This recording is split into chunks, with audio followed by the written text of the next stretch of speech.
이제 공부를 조금 해신 분들은 또 쉽게. 근데 사실은 우리가 이제 부처님 공부가 어떤 세속적인 학문처럼 어렵고 쉽고 이런 어떤 판단으로 우리가 볼 수 있는 것은 아니죠, 그죠?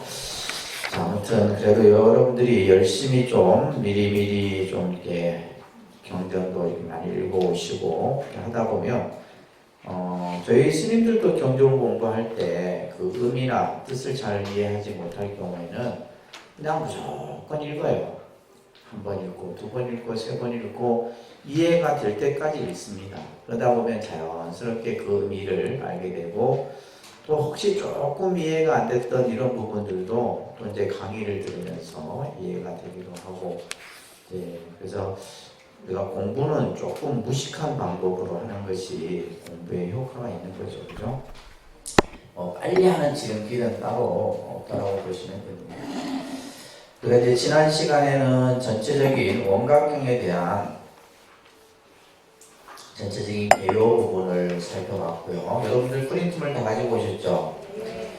자, 그래서 또 이제 우리가 앞에 했던 내용도 여러분들이 항상 생각을, 왜냐하면 지금 이게 어떻게 보면 영화로 치면 하나의 한 편의 영화입니다. 영화이기 때문에 앞에 스토리가 끊어져 버리면 연결이 안 되는 거죠.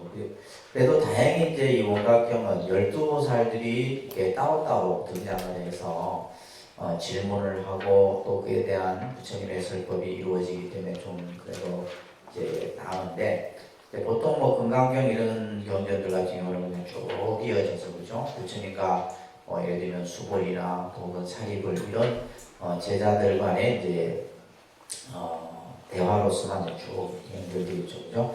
여러분들 교재 한번 보시면 8페이지 한번 잠깐 우리 지난 시간에 했던 내용 한번 같이 원문입니다. 원문 해석본을 잠깐 같이 한번 소리내서 한번 듣도록 하겠습니다. 이와 같이 내가 들었다 한때에 바가 밖에서 신통대 광명담 판매에 드시니 모든 열에게 빛으로 장엄되어 머무는 자리이며 모든 중생이 본래부터 청정하게 깨달아 있는 자리, 온갖 마음이 정결하여 평등한 자리였다. 근본 자리였다. 모든 세계에 원만하여 둘 아닌 경계를 따르고 둘 아닌 경계에서 온갖 점토를 큰 보살 마살 10만인과 함께 계시하시었다. 그 이름은 문수사리보살, 보현보살, 보안 금강장보살, 미륵보살, 청정예보살, 미륵자재보살, 변은보살, 영재여참 오각보살, 원각보살, 연선수보살 등이었고 이들이 우두머리가 은속들과 함께 삼매에 들어가서 열애의 평등한 법회에 함께 머물렀다. 자, 여기 이제 원각경의 서문이라고 했어요, 그죠? 서문이었는데 여기서 이제 여러분들이 이제 눈여겨봐야 될 부분이 바로 이제 우리가 보통 경전은 기원정사든 중림정사든 어떤 정사에서 이제 그 장소가 구체적으로 그죠? 연기가 되는데 이 원각경은 부처님께서 신통대광명장 삼매, 이 삼매의 뜻이었다라는 이제 장면이 아주 조금 독특하죠, 그죠? 근데 이 삼매가 어떠한 그 삼매의 자리냐면 열애께서 광명, 빛으로 장엄하여 머무는 자리고 또한 중생이 본래부터 깨달아 있는 자리이다. 그리고 몸과 마음이 정멸하여, 여기서 정멸, 몸과 마음이 정멸하다라는 의미는 뭐냐면 몸과 마음이 둘이 아니다 이거예요. 하나가 된 평등한 근본 자리였다. 이게 이제 바로 신통 대광명장 삼매를 표현하는 거예요. 그러면서 이제 둘 아닌 경계에서 따르고 둘 아닌 경계에서 온갖 부처님 세계를 갖춘다. 이 둘 아닌 경계가 무차별의 경계. 우리가 이제 깨달음의 경계를 둘 아닌 경계라 얘기합니다. 불의의 경계다 얘기해요. 그래서 이 부처님께서 이러한 깨달음의 그 경계 속에서 이 세계를 갖추시니 그 자리에 여러 10만 보살과 12보살들이 함께했다. 그래서 이제 온갖 경의 서문이 되겠죠, 그죠? 자, 다시 좀 넘기셔서 해석본 13페이지 넘겨보시면, 자, 우리가 지난 시간에 했던 그 대목까지 같이 한번 보도록 하겠습니다.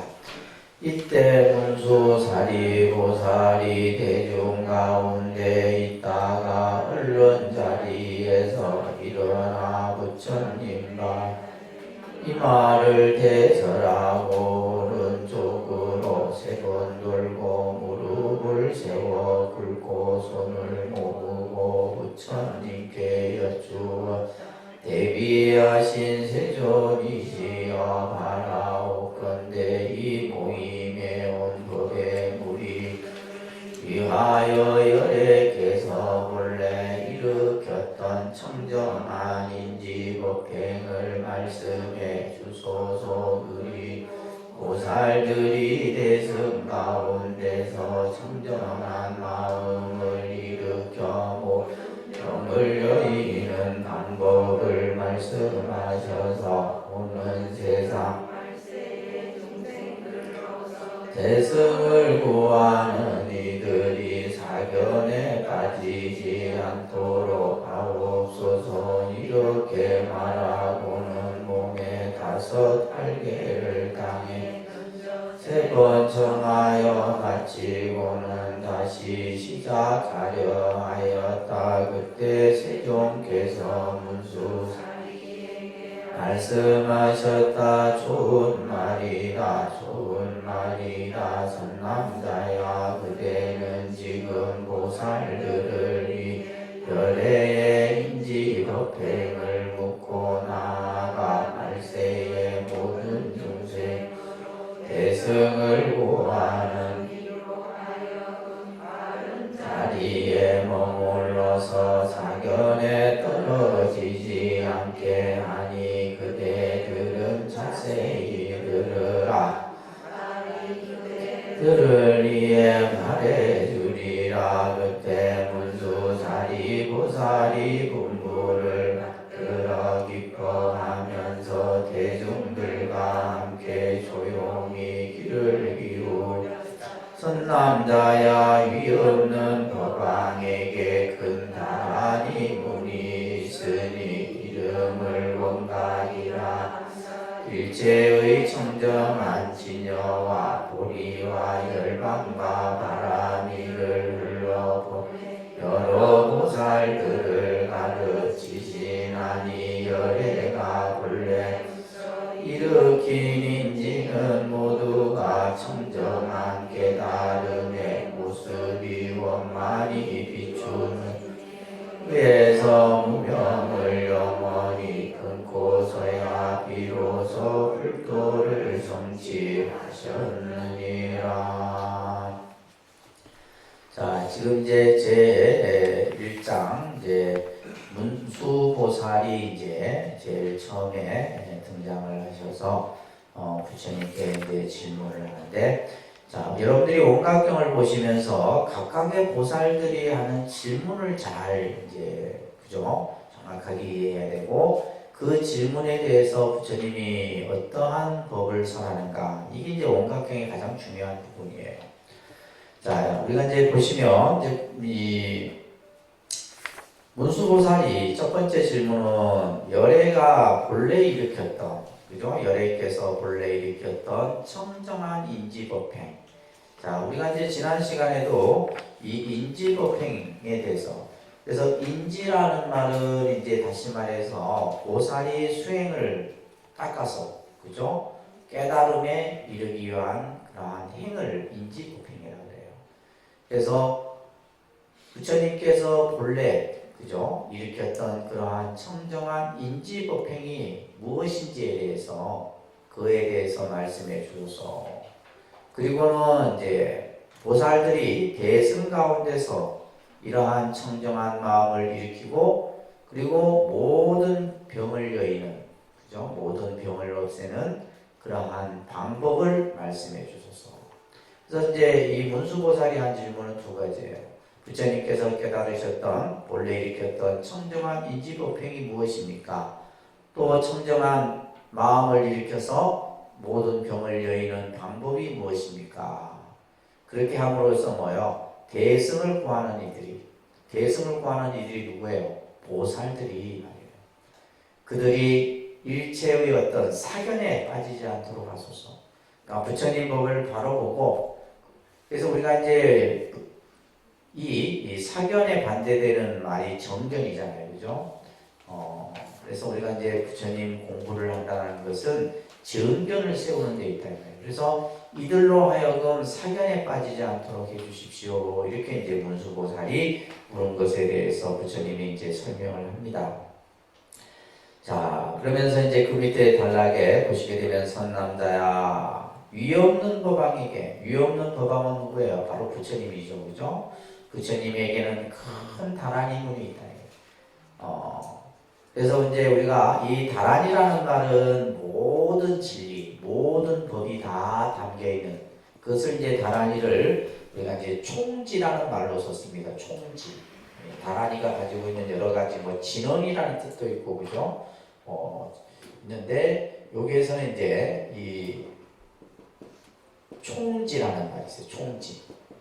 총지라는 것은 모든 것이 다 안에 갖춰졌다 이런 말이에요. 그래서 열애에게 위없는 법왕에게는 큰 다란이가 있으니 자 이것을 이름하여 뭐라 한다? 원각이라 한다. 이것을 이름하여 원각. 그래서 여기서는 지금 다란이를 다시 말해서 뭐라 얘기하는 거예요? 원각이라 이렇게 얘기하는 거예요. 자 원각이라 하는데 그 뒤에 보시게 되면 일체의 청정한 진여라는 말, 그 다음에 볼이라는 말, 열반, 바람일. 자, 이 뜻은 사실 다 같은 의미예요. 그래서 진여라는 말은 이것 또한 이제 우리가 말하는 깨달음을 얘기하고, 볼이도 깨달음을 얘기하고, 열반도 깨달음을 얘기하고, 바람일도 마찬가지죠. 그래서 이러한 것들을 전부 흘러보낸다라는 말은 이러한 가르침들을 설하여서 이 말이에요. 부처님께서 그죠? 열애가 위없는 도방께서 큰 다란이 문이 있는데 이것을 원각이라 한다. 이것은 어떤 것이냐? 청정한 진여와 보리와 열방과 바람일들을 전부 다 설하여서 모든 보살들을 가르치니 이것이 바로 열애가 본래 일으켰던 인지는 바로 청정한 깨달음의 모습이 여기서 이제 여러분들 교재에는 아마 비워짐에 이렇게 되어 있죠. 그죠? 이것을 비춤해라고 고쳐야 돼요. 비춤해. 그 깨달음의 모습이 원만히 비춤에 의해서 여기서 청정한 깨달음의 모습 이것이 바로 원각이에요. 청정한 깨달음의 모습 이것이 바로 원각인데 이것이 원만히 비춤에 의해서 무명을 영원히 끊고서야 비로소 불도를 성취했다. 이 구절이 중요한 구절이에요. 그러니까 이제 부처님께서 깨달음을 우리가 이제 부처라는 것은 깨달음을 이룬 분이잖아요. 근데 그 깨달음이라는 것이 바로 뭐냐면 여기서 말하는 진여고 보리고 열반이고 바람이래요. 이런 것들을 보살들에게 가르쳐서 그리고 열애가 본래부터 그죠? 보살의 어떤 지위로부터 닦았던 그러한 청정한 깨달음의 모습이 원만히 비춤에 의해서 이제 여기서 이제 제일 핵심이 바로 무명이에요. 무명을 영원히 끊고서야 뭐다? 불도를 성취했다. 다시 말해서 원각을 이뤘다. 그러면 원각을 우리가 깨달음을 이루는 가장 중요한 근본이 뭐냐 하면 무명을 끊어야 된다. 무명. 그래서 이제 오늘 여러분들 공부의 핵심이 바로 무명이에요. 그래서 부처님께서 어떻게 해서 깨달음을 이루었느냐? 무명을 끊음으로써 깨달음을 성취했다라는 거예요. 무명. 자, 이 무명에 대해서 이제 그 다음 줄부터 이제 쭉 설해지죠. 그죠? 무명이라는 말은 아드비아라고 이제,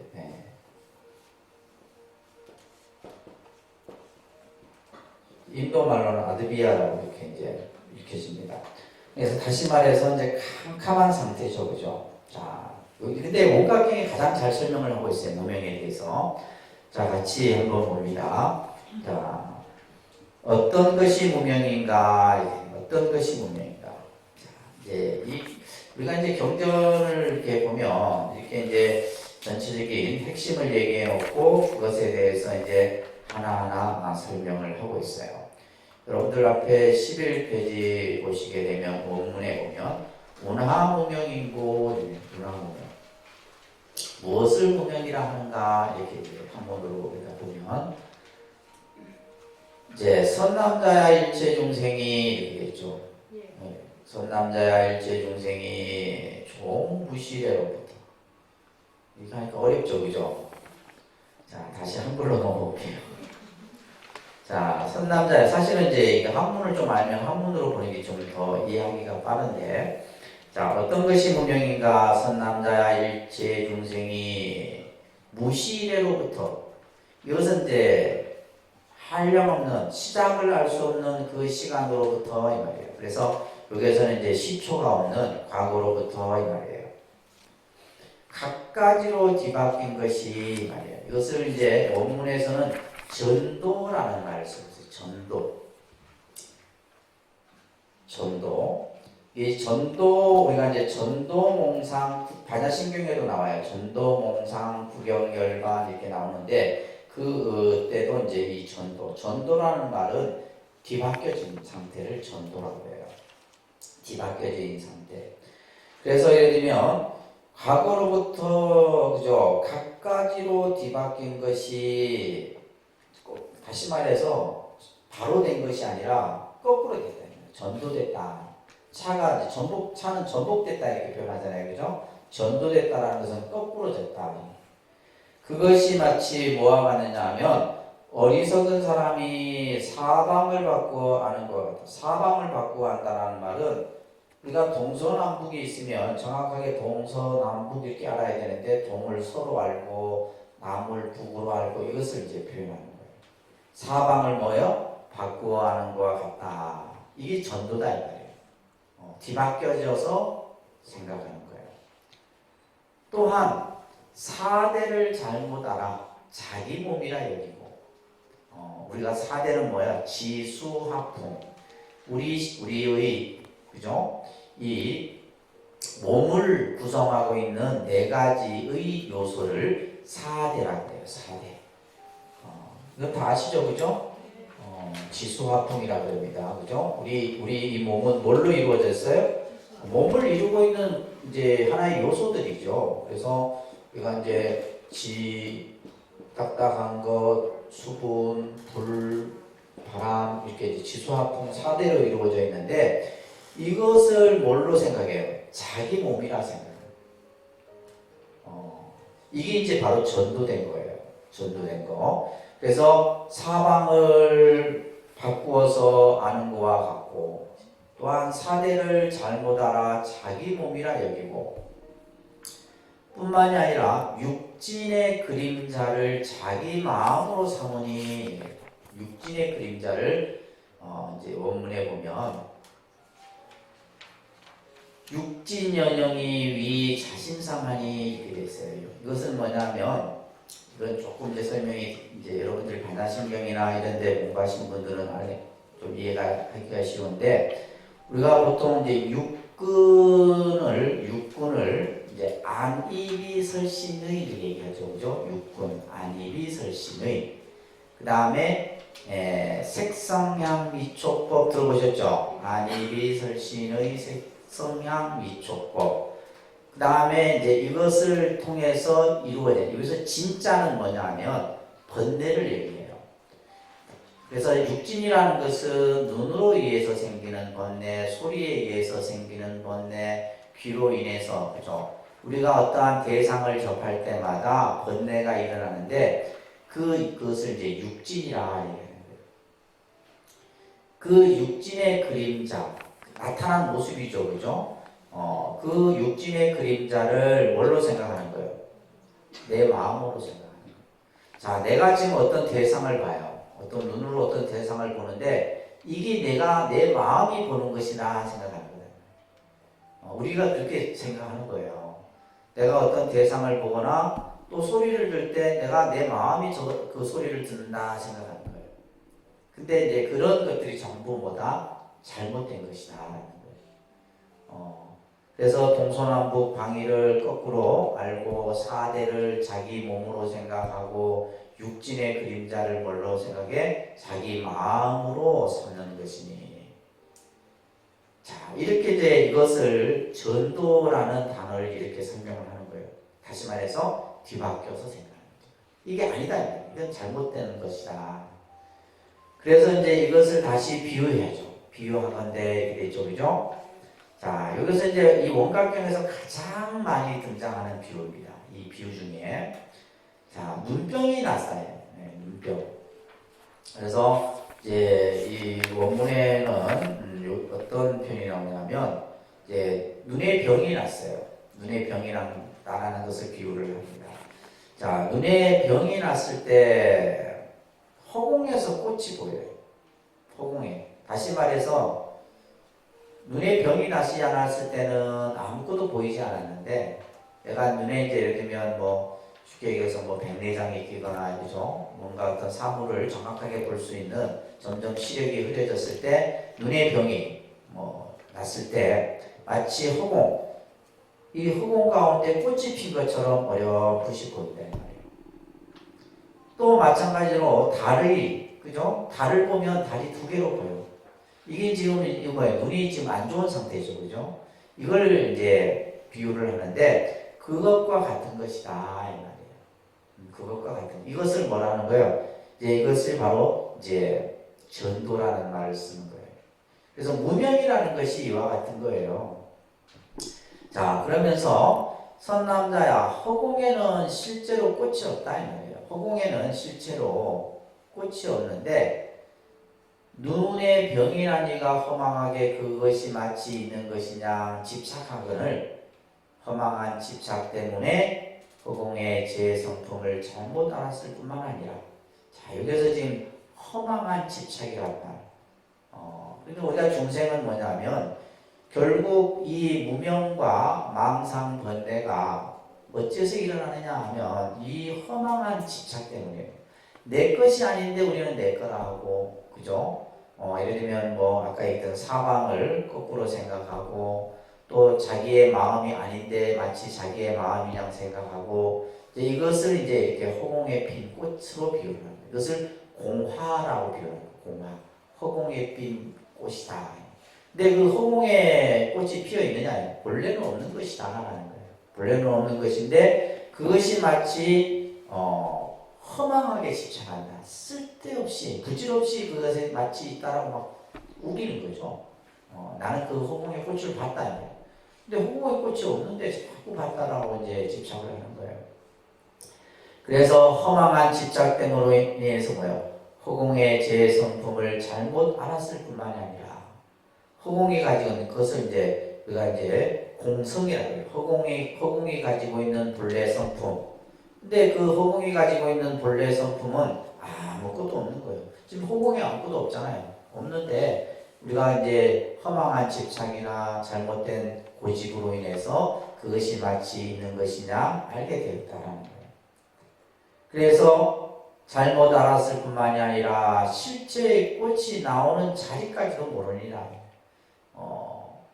다시 말해서 허공에 피어있는 꽃 자체도 본래 없는 것인데 실제 꽃 또한 나오는 것 또한 모르는 것이다.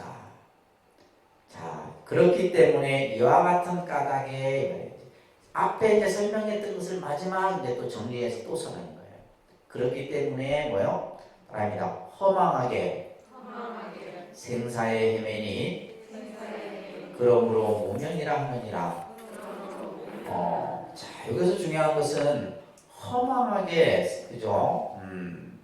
우리가 생사에, 본문에서는 유전생사다 이렇게 나와요. 유전생사. 생사에 이제 다시 말해서 태어나고 죽고 태어나고 죽고 이제 윤회를 하는 거예요. 그 허망하게 생사를 헤맨다는 것은 생사의 윤회하는 겁니다. 그것을 바로 이름하여 뭐라 하느냐? 무명이라 한다.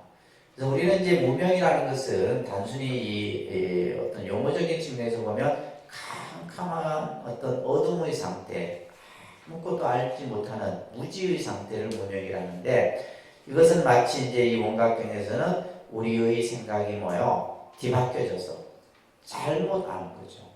없는데 마치 있는 것이냐 생각하고, 그죠? 쓸데없이 그것에 집착하고, 그로 인해서 뭘 해? 우리는 윤회를 하는 거예요. 생사의 윤회함으로 인해서 그것을 이제 이름하여 무명이라 한다. 자, 그 다음에 이어서 보시면 선남자야, 이 무명이라는 것은 실제로 있는 것이 아니다. 이제 무명을 얘기해 놓고 무명이 본래 있는 것이 아니다라는 거예요. 이게 이제 불교가 어려운 거예요. 그러니까 무명이라는 것을 그냥 얘기해 놨으면 되는데, 그런데 이제 부처님께서는 이 무명이라는 것은 실제로 있는 것이 아니다. 우리가 이제 뭐 금강경 공부하시고 이런 분들은 아시죠? 예를 들면 뭐 깨달음이라는 것이 있는 것이잖아요. 깨달음이라는 것도 본래 없다. 중생도 본래 없고 깨달음도 본래 없고 부처도 본래 없다. 이런 이제 아주 상승 본문에서는 이런 이 원각경도 최상승 본문입니다. 그래서 여러분들이 이제 기존에 이제 단순히 불교를 이제 이해하는 정도에서는 이것을 접근하다 보면 조금 헷갈리는 경우도 있어요. 자, 허망하게 생사에 헤매기 때문에 그것을 무명이라 한다 해놓고, 무명이라는 것은 실제로 있는 것이 아니다. 자, 이것을 또 설명하는 거예요. 마치 이제 이것을 몽경에 비유를 합니다. 이것이 이제 또 꿈속의 비유예요. 그래서 이 원각경은 허공에 핀 꽃을 비유하는 공화의 비유가 나오고, 두 번째 뭐의 비유 나와요? 꿈을 꾸는 몽경의 비유가 나와요.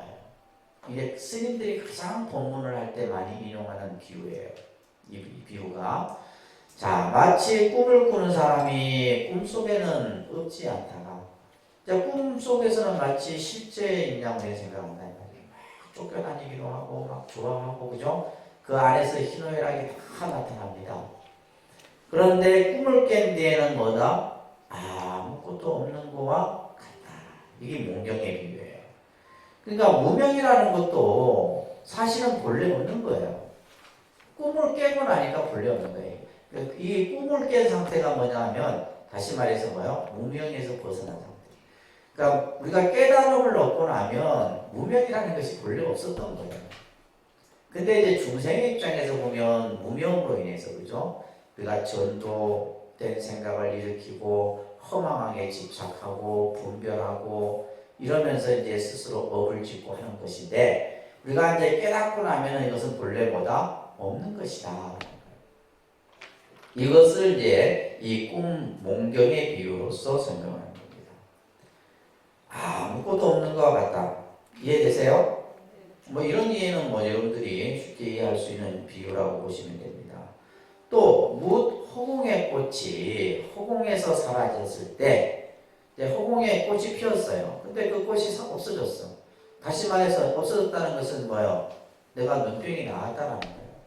눈병이 있을 때는 마치 허공에 뭔가 꽃이 피었는 것처럼 보였는데, 눈병이 났고 나니까 뭐예요? 그 허공의 꽃이 없어진 거예요. 사라졌을 때 사라진 자리가 일정하게 있다고 할 수 없으니, 그죠? 저 자리에 꽃이 있었다라고 말할 수 없다 이 말이에요. 왜냐하면 그 허공의 꽃은 원래 난 곳이 없기 때문이다. 원래 없던 거예요.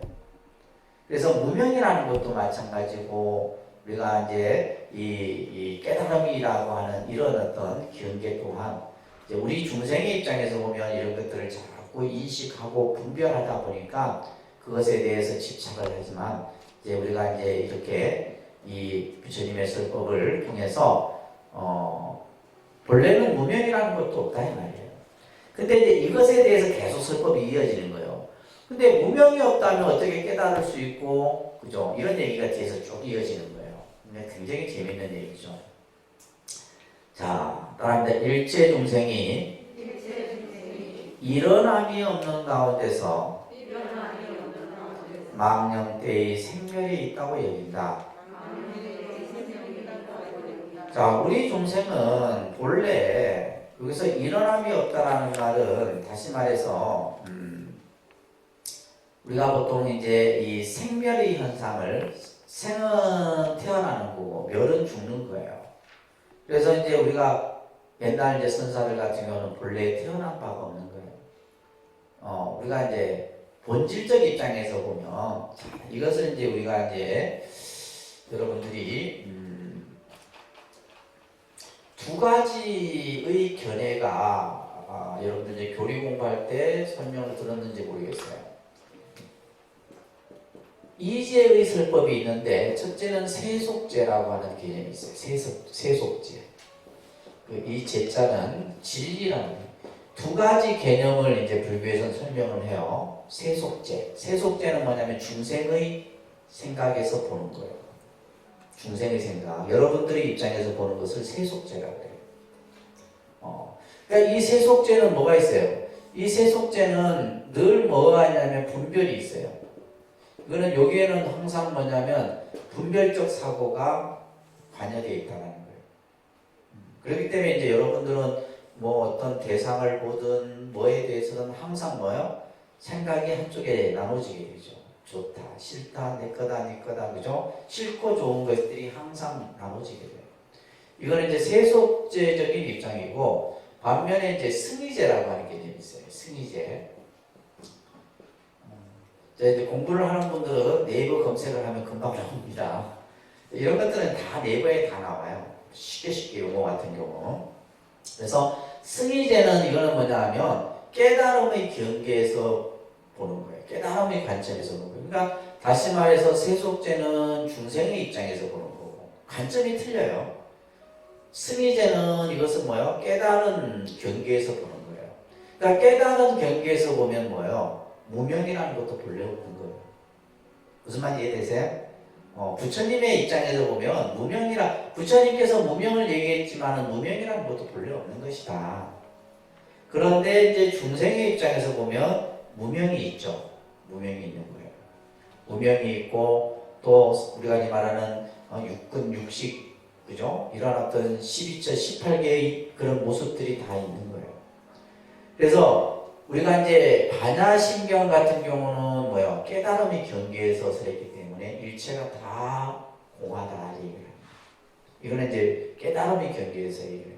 근데 우리는 이제 아직까지 중생이기 때문에 중생의 입장에서 보면 항상 뭘 하고 있다? 분별적 의식 사고를 가지고 있는 거예요. 자, 그렇기 때문에 여기서도 지금 설명하고 있는 것처럼 일체 중생이 본래 일어남이 없어요. 본래 우리가 태어나도 태어난 바가 없는 거예요. 그래서 이제 이런 본문들은 이제 선사들이 많이 이제 하죠. 태어나도 태어난 바가 없고 죽어도 죽은 바가 없다 이런 말, 그죠? 태어나도 태어난 바가. 근데 우리는 아니 태어났는데 왜 태어난 바가 없다 이렇게 얘기해. 우리 입장에서는 얘기를 하죠. 내가 있는데 왜 내가 없다 얘기하느냐. 근데 이제 그 깨달음의 경계에서 보면 없는 것이다. 그래서 여기서 말하는 것처럼 일체 중생이 일어남이 없는 가운데서 본래 일어남이 없는데 망령때 쓸데없이 이런 말이에요. 그릇되게 말이에요. 뭐라 얘기하는 거예요? 생멸이 있다고 얘기하는 거예요. 생멸 현상이라는 것은 깨달음의 경계에서 보면 없는데 중생이 볼 때는 생멸이 있는 거예요. 태어나고 죽음이 있는 거예요. 그죠? 태어나고 죽음이 있고 전부 이제 이런 의식 경계들이 나눠진다는 거예요.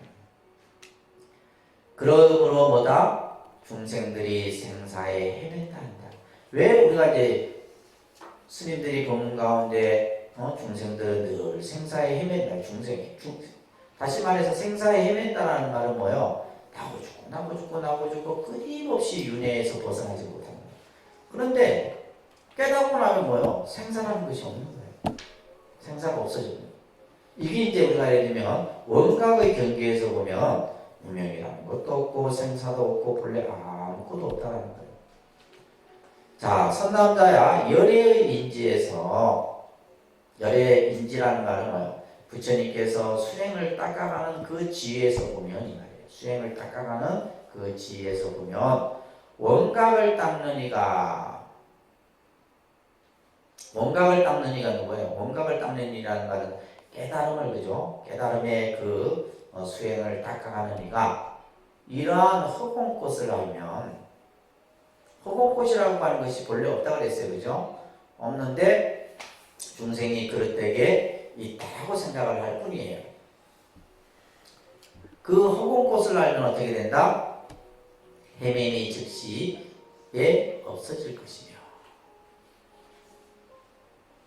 또한 생사에 끄달릴 몸과 마음도 없다 이 말이에요. 우리가 생사에 끄달리지 않는 거예요. 그래서 우리가 깨닫고 나면은 생사로부터 벗어나는 거예요.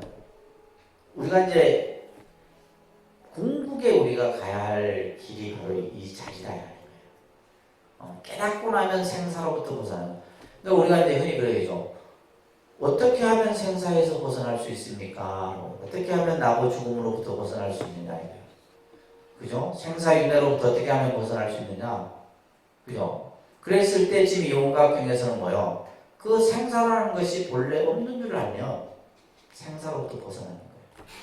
자, 논리적으로는 저도 이해하고 다 이해하지만 이건 논리적으로 이해해서 되는 게 아니라 무슨 말인지 아시겠어요?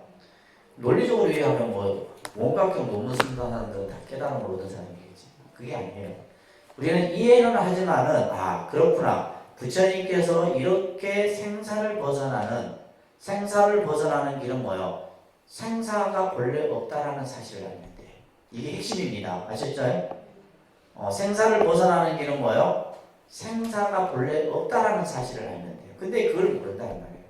다시 말해서 우리가 깨달음이라는 것은 깨달음이라는 그 자체를 알면 깨달음은 이미 나에게 갖춰진 것인데 우리는 깨달음이 다시 말해서 없었던 것이 새로 생긴다라고 생각을 하기 때문에 깨달음을 막 찾아간다 생각합니다. 찾아가는 게 아닙니다. 본래 있는 거예요. 본래 갖춰진 거예요. 그렇기 때문에 자 보세요. 자 헤매미 즉시 없어질 것이며 생사에 끄달릴 몸과 마음도 없으리니. 자 수고로이 애를 써서 수고로이 애를 쓴다는 말은 굳이 우리가 막 닦아서 막 그냥 뭐 고행을 해서 뭐 해서 없어지는 게 아니다 이 말이에요. 그래서 이 개념은 뭐냐면 우리가 이제 선에서도 이제 마조 스님께서 하셨던 말이 있어요. 도라고 하는 것은 닦을 필요가 없다 이런 얘기를 해요. 그러니까 일맥상통하는 말입니다. 도라고 하는 것은 뭐다? 닦을 필요가 없다 이런 말을 해요. 단지 뭐예요? 마음이 오염되지 않도록 해라 이런 말입니다. 근데 이제 지금 이제 여러분들 경계에서 이런 최상승 본문을 들으면 이게 도대체 이제 머릿속에서 막 헷갈리죠, 그죠? 헷갈려요. 근데 이제 공부를 좀 해보면 이제 이 한 구절을 가지고도 뭐요? 선과 교와 화엄과 법화와 다 연결돼요. 그죠? 하나로 전부 이렇게 다 끼워서 이해할 수 있는 이해력이 이제 불교에 대한 이해가 만들어지는 거예요. 근데 그 정도 하면 이제 하산해도 돼요. 네, 그 정도까지 하면. 근데 여러분들은 하나하나 단편적으로 생각하거든. 예를 들면 이제 뭐 교리는 교리고 경이면 경, 뭐 이렇게 경도 이제 여러 경에 따라서 나누어 생각하는데 다 똑같은 말이에요. 자, 수고로이 예를 써서 없어지는 것이 아니다 이 말이에요. 그래서 굳이 예를 들면 우리가 깨달음이라는 것이 닦아서 깨달음이 이루어지는 게 아니잖아요. 얘기를 하는 겁니다. 닦아서. 근데 우리는 여러분들 이것을 보기 전에는 뭐요? 닦아서 내가 성불한다 이런 생각을 가지고 있잖아요. 그렇게 배웠었고, 그죠? 배웠었고. 닦아서 내가 뭐 예를 들면 부처가 되고 내가 닦아서 깨달음을 얻고 하는데 수고로 예를 써서 없어지는 것이 아니라 왜 그래요? 본 성품이 없기 때문이다. 그러니까 깨달음이라는 것 자체도 본래 없는 거예요. 무명도 없고 깨달음도 본래 없는 거예요. 그렇기 때문에 우리가 굳이 애써서 할 필요가 없다라는 거예요. 근데 이제 여러분들 이제 또 어떤 분들은 이런 구절만 보면 그럼 닦을 필요도 없겠다 이렇게 생각해요. 그러면 안 되는 거예요. 그러면 뭐 깨달음도 뭐 없다고 하고 무명도 없다고 하는데 뭐 무명을 없앨 일도 없고 그죠? 깨달을 일도 없다 이렇게 이제 그 얘기가 아니에요. 단순히 그런 설명이 아닙니다. 자, 이렇게 아는 것도 허공과 같고 다시 허공이라고 아는 것마저도 허공꽃과 같지만 그렇다고 알거나 깨닫는 성품이 아주 없다고 말할 수는 없다 이 말이에요. 그렇다고 없는 것이 아니에요. 없는 것이 아니다 이 말이에요. 없다고 완전히 없다고도 말할 수 없으니 자 여기서 중요한 말이다. 있고 없음을 끝까지 물리쳐야 이를 일러 깨끗한 원각을 수순한다 하느니라. 자, 있고 없음을 끝까지 물리친다는 말은 결국 뭐예요? 분별적 의식을 떨쳐버려야 돼요. 분별적 의식. 다시 말해서 유무를 초월해야 됩니다. 근데 우리 중생의 견해는 아까도 얘기했잖아요. 우리는 이미 우리의 의식 속은 항상 나누어서 생각하는 이분법적 사고를 우리는 가지고 있단 말이에요. 이 사고를 떨치지 않는 이상은 절대 뭐요? 늘 결국은 뭐요? 무명 속에서 그죠? 윤회를 하게 되고 윤회를 통해서 우리는 끊임없는 고통을 받게 될 수밖에 없다는 거예요. 그래서 여기서 말하는 것처럼 있고 없음을 끝까지 물리쳐서 그래서 이제 유무를 초월한다는 말은 뭐냐면 결국 공이에요. 공의 개념이 유무를 초월한 개념이거든요. 있다 없다. 그것은 이제 나중에 이제 불교에서 말하는 중도 사상이죠. 중도 사상입니다. 그래서 유무, 단상, 일리, 거래 이런 이제 팔불 중도의 개념이 나오는데 이것이 바로 이제 그 중도가 결국 깨달음의 내용이죠. 깨달음의 내용입니다. 그래서 전부 다 연결되어 있다고 보시면 됩니다. 자, 왜 그러냐? 왜 그런가 하면 비어서 허공 같은 성품이기 때문이고 뭐가 그렇다면 원각 묘심이 그렇다는 거예요. 원각이 이 깨달음이라고 하는 것은 텅 비어서 허공과 같아. 이 말은 무슨 말이냐면 이 우주가 깨달음 그 자체라는 거예요. 깨달음 그 자체라는 겁니다. 그러니까 우리 마음이 바로 깨달음 그 자체라는 거예요. 이 우주가 깨달음 그 자체라는 겁니다. 그래서 비어서 허공과 같은 성품이기 때문이고 움직이지 않기 때문에 이것이 뭐 예를 들면 없어졌다 나타나고 이리 갔다 저리 갔다 하는 것이 아니다라는 거예요. 여기서 중요한 것은 우리가 앞에서 얘기했던 원각이라는 말을 지금 이제 하나하나 설명을 하고 있는 거예요. 설명. 원각이라는 말을. 자, 그래서 여기서 지금 있고 없음을 물리침으로써 이것을 원각이라 깨끗한 원각을 이제 수순한다 한다. 그래서 이 원각은 비어서 허공과 같은 성품이고 움직이지 않기 때문이며 자 여기서 열애장 안에서 열애장이라는 말. 이 열애장이라는 말은 깨달음의 그 인을 열애장이라고 합니다. 깨달음의 이제 그 인 자체를 그러니까 열애장이 있음으로 인해서 우리는 뭐가 될 수 있는 거예요? 부처가 될 수 있는 가능성을 가지고 있는 거예요. 그래서 이제 실제 이 열애장이라는 말과 같은 말이 불성이라는 말이에요. 열애장, 불성 이런 말이 다 같은 말입니다. 그래서 열애장 안에서는 다시 말해서 깨달음의 그 본질이에요. 깨달음의 본질 안에서는 일고 꺼짐이 없기 때문이며 다시 말해서 생겨났다 없어지고 하는 게 없는 거예요. 본래 갖추어져 있는 거다 이 말이에요. 알거나 보는 것이 없기 때문이고 법계의 성품이 끝내어 말아요. 여기서 법계의 성품이 그래서 이제 여러분들 법성계에 보면 법성 원흉 무이상 이런 구절이 있죠. 제일 첫 구절에 그 구절과 같은 의미예요. 이 우주 법계의 그 성품은 원흉하여 두 가지 모습이 없다. 그러니까 무이상이라는 말이 아까 얘기했듯이 유무가 그죠? 유무라는 개념이 바로 이제 뭐요? 둘로 나누는 거잖아요. 그러니까 이제 이런 둘로 나누는 개념 자체가 없는 거예요. 그래서 열애장 안에서는 깨달음의 그 본성, 그죠? 깨달음의 그 본성, 그 근본인의 자리에서는 일곱 꺼짐이 없기 때문이며 알거나 보는 것이 없기 때문이고 법계의 성품이 끝내 원만하여. 자, 이 구절도 중요합니다. 그러니까 법계의 성품이, 이 법계의 성품이라는 것은 이 우주의 본질을 말하는 거예요. 법계라는 것은 이 우주 법계를 얘기하는 겁니다. 이 우주 법계의 성품은 원만하다 이 말이에요. 원만하다는 것은 둥글둥글한 거예요. 두루 가득하다. 그렇기 때문에 시방에 두루하기 때문입니다. 이것을 뭐라 한다? 인지법행이라 한다. 이제 앞에서 물었잖아요. 연수보살이 부처님께서 본래 일으켰던 청정한 인지법행에 대해서 말씀해 주십시오 이렇게 물었잖아요. 그러니까 지금까지 이제 쭉 이제 무명으로부터 시작해서 그 무명이 마치 허공에 핀 꽃과 같고 꿈속의 경계와 같고 그죠? 우리 중생들의 전도된 생각 속에서 이런 것들이 나타나는데 이런 것들이 본래 있는 것이 아니라 깨달음의 그 청정한 원각 묘심에서 보면 아무것도 없다. 아무것도 본래 없는 것이다. 이것을 이제 인지법행이라 한다. 자, 그러면서 말합니다. 보살은 이에 그러니까 이에라는 말은 인지법행에 의해서 이런 말이에요.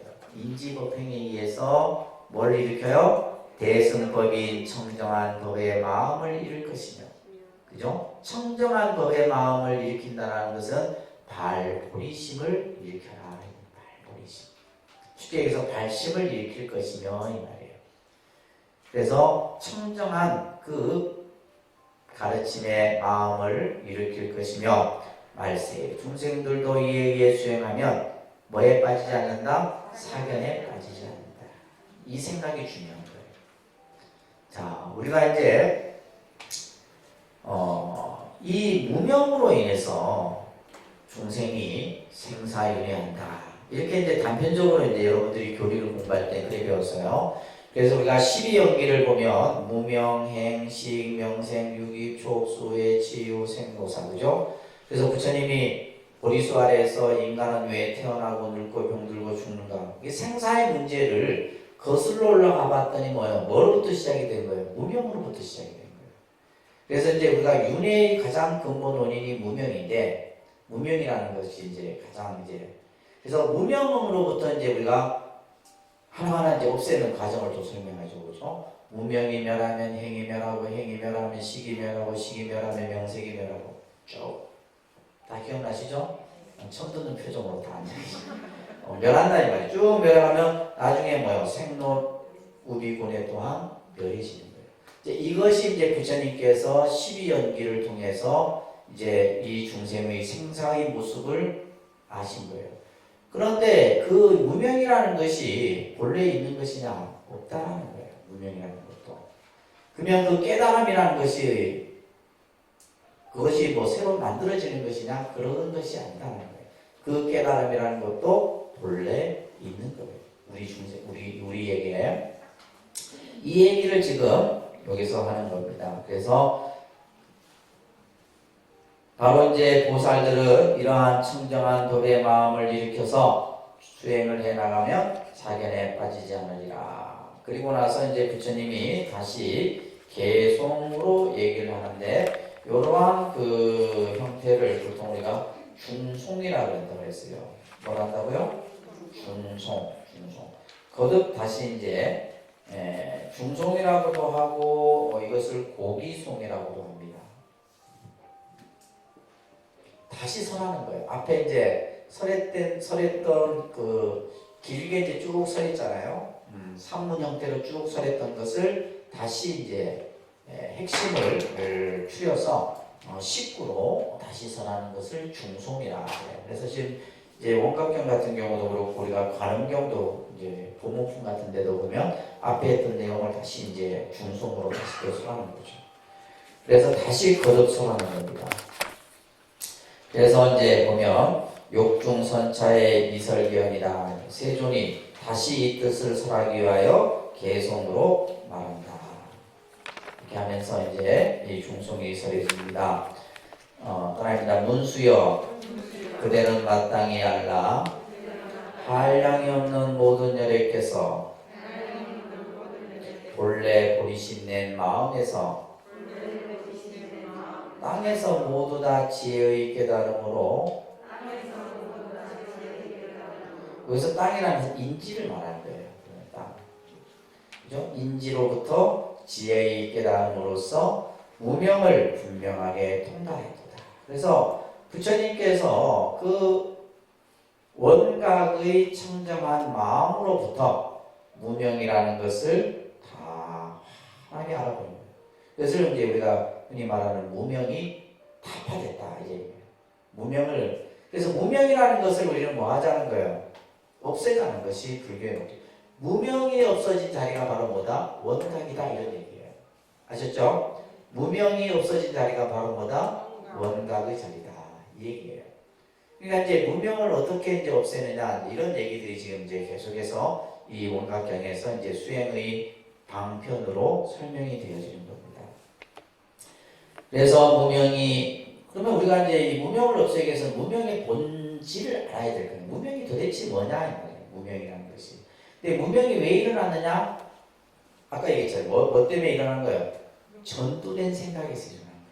우리 생각이 뒤바뀌어져서 없는 것을 있다 하고 있는 것을 없다 하고, 그죠? 이 생각에서 무명이라는 것이 만들어진 거예요. 사대를 나라 하고, 그죠? 육진을 내 마음이라 하고, 이렇게 우리들이 분별하는 잘못된 의식으로 인해서 무명이라는 것이 만들어진 거예요. 그래서 무명이 허공꽃과 같은 줄 알면, 무명이 허공꽃과 같은 줄 안다라는 말은 뭐예요? 실체가 있다 없다? 실체가 있다 없다 이 말이에요. 실체가 없는 거예요. 그러니까 무명이라는 것이 없는 거예요. 그래서 허공꽃과 같은 줄 알면 생사의 유전을 면하게 된다. 생사로부터 벗어난다. 생사로부터 벗어나는 거. 그러니까 아주 간단하죠. 생사로부터 벗어나는 길은 무명을 벗어나 버리면 돼요. 무명으로부터 우리가 그것을 벗어나면 되는데, 그 무명으로부터 벗어나는 길은 결국 뭐예요? 사견을 갖지 않고 뭘 가져야 된다? 정견의 생각을 가져야 된다. 그 정견이 바로 우리가 말하는 활정도가 될 것이고, 그죠? 여러 가지 이제 불교의 교설에서 설명되어지는 중도 사상도 될 것이고, 그죠? 이런 것들이 되는 거예요. 그래서 마치 꿈 가운데 있던 사람이 깨고 나면 아무것도 없는 것 같아요. 이게 바로 이제 우리가 말하는 무명의 본질이다. 그래서 무명을 두 가지로 비유했어요. 꼭 기억하세요. 하나는 뭐예요? 허공에 핀 꽃. 그 다음에 몽경에 비유하는 거예요. 이 두 가지를 꼭 기억하셔야 됩니다. 무명이라는 것은 허공에 핀 꽃과 같이 본래 없는데 눈병이 남으로써 그것이 마치 허공에 꽃이 핀 것처럼 보이는 것이고, 꿈을 꾸는 사람이 꿈속에서는 마치 현실과 같지만은 깨고 나면 없는 것과 같은 거예요. 이것을 이제 이렇게 비유를 하고 있는 겁니다. 그래서 무명을 깨닫는 일, 이것이 마치 뭐와 같아요? 허공과 같아요. 그래서 우리가 이 허공이라고 하는 것은 무엇이 그냥 만들어졌다 없어지고 하는 것이 아니다라는 거예요. 이것은 뭐예요? 평등해서 요동함이 전혀 없다 이 말이에요. 그래서 다시 말해서 생멸현상이 없는 거예요. 생멸현상이 없다라는 거예요. 허공의 그 본성에서는. 그래서 법성원융이라는 말을 쓰는 거예요. 법성. 이 우주법계의 성품. 이것을 이제 여기서는 허공이라고도 허공에 이제 비유해서 얘기를 하는 겁니다. 법계의 성품은 일체 평등하여 요동함이 전혀 없나니 깨달음이 시방에 들어가다. 깨달음이라는 것이 시방에 들어가다는 말이 무슨 말이에요? 그렇죠? 깨달음이라는 것은 이미 본래 있다 이런 얘기예요. 단지 우리 중생이 무명에 가리워져서 그 깨달음을 알지 못할 뿐이에요. 여러분들이 무명으로 인해서 그 깨달음을 보지 못하는 거예요. 깨달음을, 그래서 깨달음이라고 하는 것이, 그래서 전부 모든 게 다 일체가 다 깨달음이죠. 이런 법문들은 선사들이 아주 선에서 많이 쓰는 이야기입니다. 깨달음이 시방에 들어하다, 이런 말. 깨달음이 시방에 이 우주에 다 들어옵니다. 그래서 이제 저 들꽃에 피는 꽃 그 자체가 깨달음이고, 그죠? 예를 들면 길가에 가는데 개가 짖어. 그 개가 짖는 소리가 깨달음의 소리야. 근데 이제 우리가 이제 깨닫지 못한 중생의 입장에서 보면 개 짖는 소리로밖에 안 들리는 거지. 깨달음이라는 것이 두루 보편되어 있다라는 거예요. 아주 좋은 말입니다. 그렇기 때문에 뭐다? 즉시의 불도를 성취하리라. 바로 불도. 그러니까 깨달음이라는 것은 우리가 이제 그 내용을 잘 이해하다 보면 그렇게 어려운 것이 아니다. 여러 가지 헛된 환상이 사라질 적에 사라지는 곳마저 찾을 수 없듯, 그죠? 예를 들면 우리가 예를 들면 헛된 환상이라고 하는 것은 실체가 없는 내 마치 실체인 것처럼 보여지는 이런 것들이 이제 우리가 내가 이것을 잘못 보았구나, 잘못 알았구나 라고 하는 순간에 사라져 버린다는 말이에요. 근데 그 사라지는 것조차도 찾을 수 없듯 불도를 이루는 건 역시 그와 같다. 그래서 이제 우리가 그 깨달음을 이루는 것은 어느 한순간에 이루어지는 것이죠. 한순간에. 어떤 내가 뭐 공부를 많이 해서 사유를 통해서 어떤 이해를 해서 하는 것이 아니라 어떤 순간에 그 깨달음의 모습이 드러나는 거예요. 그래서 불도를 이루는 건 역시 또 그러하여 본 성품이 본래부터 원만하다. 깨달음의 그 성품은 본래부터 다 두루 갖춰져 있다.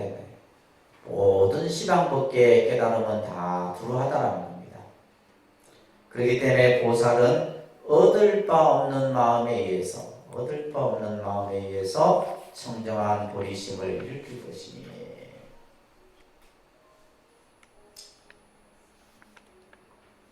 여기서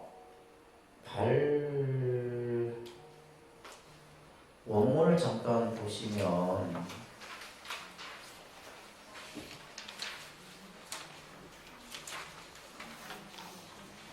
보살은 보살의 차중에 능발보리심하며 보살은 이러한 가운데 보리심을 일으키며 이 말이에요. 청정한 보리심을 일으킬 것과 또한 말세 중생들로 하여금 그죠? 이들이 사견에 떨어지지 않도록 이 법을 닦아서, 다시 말해서 원각의 이 가르침을 닦아서 삿된 견해에서 벗어나게 하리라.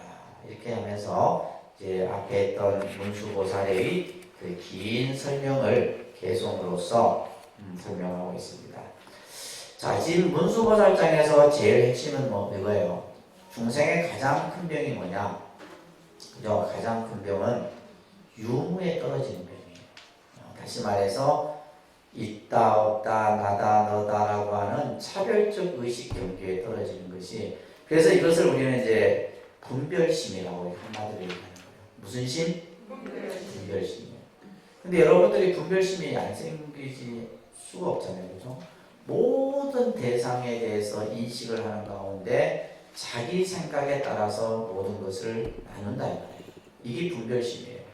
그러니까 우리가 이제 수행을 하다 보면 분별심의 경계가 없어져요. 다시 말해서 좋다 싫다 이런 경계가 없어진다 이 말이에요. 이제 그런 경계가 없어져야지만 이제 우리가 공부가 조금씩 순위되는 것이지. 근데 공부를 하면 할수록 더 따지고 뭐 맞니 틀리니 이 하는 게 뭐야? 공부를 거꾸로 가는 거예요. 거꾸로. 네, 본인 딴에는 이제 막 그냥 지식적으로 분별하고 이해한다고 하지만은 그거는 수행으로 나아가는 게 아니라 오히려 뭐예요? 더 그죠? 깨달음과는 10만 8천리로 더 떨어지는 거죠. 그래서 중생의 가장 큰 병은 바로 뭐다? 유무에 떨어지는 병이에요. 이것을 이제 우리는 사견이라고 하는 거예요. 사견. 결국 이건 왜 사견이냐 하면 자기 생각의 관점에서 이것은 이렇다 저것은 저렇다 하고 단정 지어져서 생각하기 때문이에요. 그 마음으로부터 벗어나는 것이 바로 이제 우리가 원각을 향해 가는 길이다라는 것을 이 지금 문수보살장에서 설명을 하고 있는 겁니다. 자, 그 다음 좀 넘겨보시면, 자, 그래서 이제 이 문수보살장에서는 무명에 대해서, 그죠? 무명에 대해서 부처님께서 어떻게 인지법행을 닦아셨고, 그리고 그 보살들이 또 대승을 일으키는 마음 가운데 중생들로 하여금 사견에 떨어지지 않도록 가르침을 주십시오 한 것에 대해서 여러 가지 이제 아주 자세한 비유를 들어서 설명을 했습니다. 자, 그 다음에 이제 여러분들 문수보살장, 보현보살장이네요. 그죠? 제2 보현보살장 잠깐 한번 보면, 자, 여기에서는 보현보살이 부처님께 이런 질문을 합니다. 말세의 중생들이 원각의 청정한 경계를 얻어듣고 이것을 어떻게 수행자? 자, 우리가 지금 앞에서 원각이라고 하는 개념을 문수보살로부터 들었어요. 그러면 중생들이 이제 이 원각을, 그죠? 원각의 그 깨달음의 경계, 청정한 경계다라고 하는 것은 깨달음의 경계를 말하는 거예요. 그러니까 우리가 깨달음의 경계는 아무런 번뇌망상이 없는 청정한 경계죠, 그죠?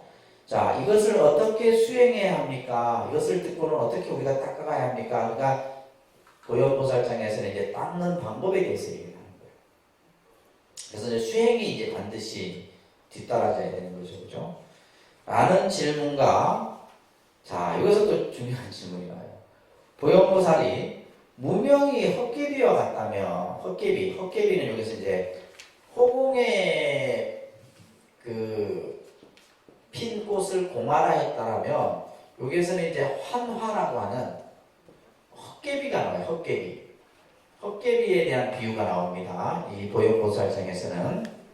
그래서 무명이 헛개비와 같다면, 그러면 몸과 마음도 헛개비와 같을진데, 무명이 헛개비와 같다면 몸과 마음도 헛개비와 같을진데, 어찌하여 헛개비로서 헛개비를 열 수 있느냐? 우리 몸이 헛개비인데 이 헛개비로서 어떻게 또 헛개비를 열 수 있겠느냐라는 질문을 하는 거예요. 이 질문을 여러분들이 잘 이해를 하셔야 돼요. 잘 곰곰이. 그래서 이에 대해서 부처님의 대답은 헛개비 같은 무명은 역시 헛개비 같은 수행 방편으로는 없앨 수 없다 이 말이에요.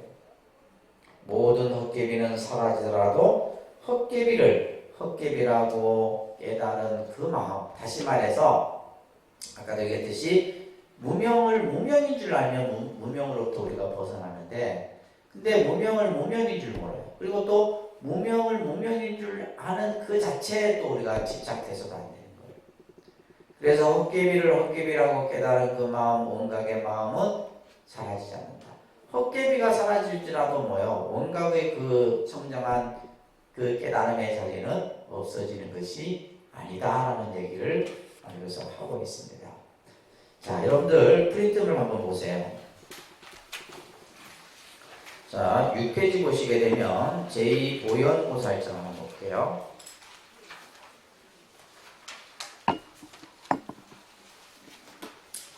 제2보현보살장에서는 몸과 마음이 환멸이라면, 그죠?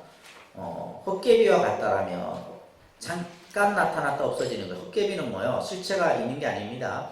잠깐 있는 것 같지만은 없는 거예요.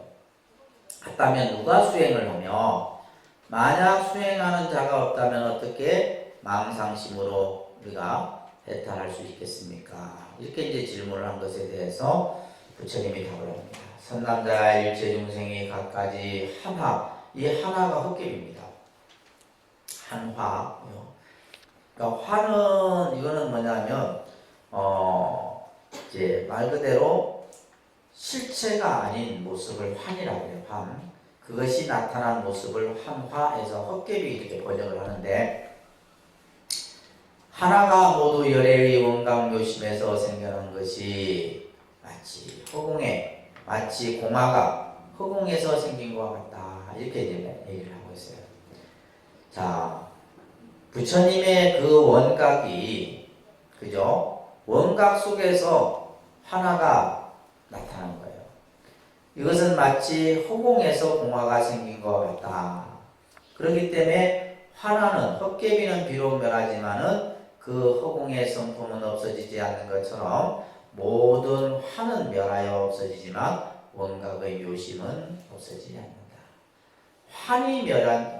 헛개비가 없어진다 해서 그 허공의 성품까지도 없어지는 것이 아니다 이 말이에요. 이 얘기를 하는 겁니다. 그래서 환에 의해서 각을 설명하는 것 또한 환이다. 자, 환을 가지고 깨달음을 설명해. 그렇지만은 그 깨달음도 또한 뭐가 되는 거예요? 환이 되는 거예요. 환을 가지고 깨달음을 설명한도 또한 환이고, 또한 각이 있다 말하여도 환이며 각이 없다 할지라도 또한 환이다 이 말이에요. 이 환이라는 것은 실체가 없는 것을 환이라는 겁니다. 자, 그렇다면 먼저 환의 경계를 멀리 여의고 또 환을 여의고자 하는 마음 또한 멀리 여의버리며, 자, 여기서 이제 제가 좀 말이 어려운데, 환을 여의는 것의 여인 또한 멀리 여의고 여임의 여인도 또한 멀리 여의어 드디어 여일 것이 없는 경지. 다시 말해서 우리가 예를 들면 부정과 부정을 해서 긍정을 하지만은 그 긍정하는 것 자체도 또한 뭐요? 벗어버리는 거예요. 그래서 이제 불교는 뭐 어떤 것에 대해서 긍정을 하고 부정을 하고 이런 경계가 아니에요. 그러니까 부정도 부정해버리고 긍정도 부정해버리고, 또 예를 들면 이제 긍정한 자체도 또한 뭐요? 그 경계를 떠나버리는 이런 경계를 얘기를 하는 겁니다. 그래서야 비로소 뭐요? 환을 다 다 없앴다라고 하는 것이다 이 말이에요. 모든 환은 이미 다 멸했으나 결코 단멸에 들어간 것이 아니다. 단멸이라는 말은 완전히 없어진 것이 아니다라는 거예요. 그래서 원각의 진심은 결코 없어지지 않는다. 다시 말해서 깨달음이란 원각은 없어지는 것이 아니다 하는 거예요. 허공의 그 성품이 없어지는 것이 아닌 것처럼 원각의 묘심 또한 없어지는 것이 아니다. 그래서 환인 줄 알면 곧 여임이다 이거예요. 그러니까 이 말은 뭐냐면, 환을 환인 줄 알면, 우리가 예를 들면 무명을 무명인 줄 알면 아까 뭐라 그랬어요? 깨달음이라고 그랬잖아요. 근데 우리는 예를 들면 무명을 무명인 줄 모르는 거예요. 환을 환인 줄 모르는 겁니다. 중생의 입장에서 보면. 그래서 그러기 때문에 뭘 가져하지 않으면 안 돼요. 방편을 가져하지 않으면 안 된다. 중생들을 깨닫도록 하기 위해서, 무명으로부터 벗어나기 위해서 방편을 가져한다는 말은 빌리지 않으면 안 된다 이런 뜻이에요. 그래서 환을 여의면 곧 각이다. 그죠? 환을 여의면 곧. 무명을 여의면, 앞에서는 무명이라고 했죠. 여기서는 환이라고 말을 쓰는데, 환을 여의면 곧 깨달음이에요. 그러니까 환과 깨달음은 같아야 달라요. 서로, 그죠? 이것은 같다고도 할 수 없고 다르다고도 할 수 없는 거예요. 근데 이제 중요한 것은 환이 여였다고 해서 각이 없어지는 것이 아니다. 환을 여의는 순간 각이 그대로 드러나는 거예요. 이것은 점차를 필요로 하지 않는다라고 하고, 이것을 다시 장행의 뜻을 묶어서 결론을 짓고 있는 것이 제2 보현도살증이에요. 근데 이제 우리가 이제 이해를 하려고 하면 직접 원문을 우리가 한 줄 한 줄을 보는 것이 좋겠죠, 그죠? 자, 그래서 보현보살장에서는 환을 밝히는 가르침을 잘하고 있다. 이렇게 정리를 해주세요. 환. 그죠? 헛개비에 대해서, 헛개비. 실체가 없는 그 환에 대한 가르침을 설하고 있는 것이 보현보살장이다. 라고 얘기를 해요. 조금은 여러분들 쭉 읽어보셨어요? 네. 어렵습니다. 그죠? 약간. 자, 21쪽 한번 원문 보겠습니다. 자, 이때 보현보살이 대중 가운데 있다가 자리에서 일어나 부처님 말에 이 말을 대절하고 오른쪽으로 3번 돌고 무릎을 세워 꿇고 손을 모으고 부처님께 사릅니다. 대비하신 세존이시여 바라옵건대 이 모임에 온 보살들과 말세의 중생들로서 대승을 닦으려는 이들 위하여. 그죠? 앞에서 문수보살장도 대승의 마음을 일으킨 자, 그죠? 이런 표현이 나왔는데 결국 이 대승을 닦으려는 이들 누구예요? 보살을 말합니다. 이들을 위하여 말씀해 주십시오. 자, 그러면서 자, 첫 번째 질문이에요. 따라합니다. 원각의 청정한 경계를 듣고 어떻게 수행해야 합니까? 이게 이제 첫 번째. 여러분들이 앞에서 이제 문수보살장에서 원각에 대한 얘기를 들었잖아요. 그죠? 원각에 대한 얘기를 들었으니 그 원각의 경계를 우리가 어떻게 그것에 그죠? 원각의 가르침을 수행하고 닦아야 합니까? 라고 하는 거예요. 자, 이게 이제 첫 번째 질문입니다. 그 다음에 세존이시여 저 중생들로서 헛개비 같은 줄 아는 자일 때 그의 몸도 마음도 헛개비거늘 중생들이 헛개비와 같은 줄 아는 자일진데 다시 말해서 우리가 이제 실체가 없다는 거예요. 실체가 없다는 것을 아는 자일진데 그의 몸과 마음도 헛개비거늘 그렇죠? 실체가 없는데 몸과 마음도 실체가 없는 거죠.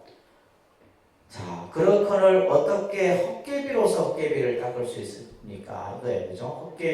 헛개비로서 어찌 헛개비를 닦을 수 있겠습니까?